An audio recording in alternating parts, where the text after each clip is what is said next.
Hello everyone, আসসালামু আলাইকুম। আজকে রেসিপি রুই মাছের মশলা কারি।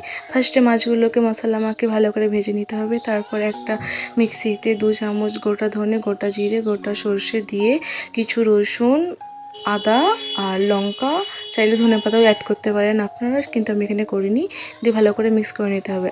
আর 3টে টমেটো পেস্ট করে নিতে হবে ভালো করে। তারপর কড়াইতে সর্ষের তেল দিয়ে 4টে এলাচ দিয়ে ভালো করে নাড়াচাড়া করে নিতে হবে। করার পর হলুদ, কাশ্মীরি লঙ্কা, নুন আর গোলমরিচের গুঁড়ো।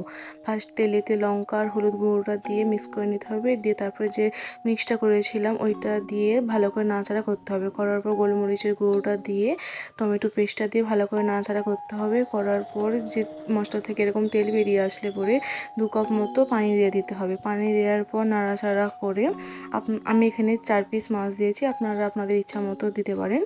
দেওয়ার পর ভালো করে ফুটে আসলে নাড়াচাড়া করে নিন ভালোভাবে।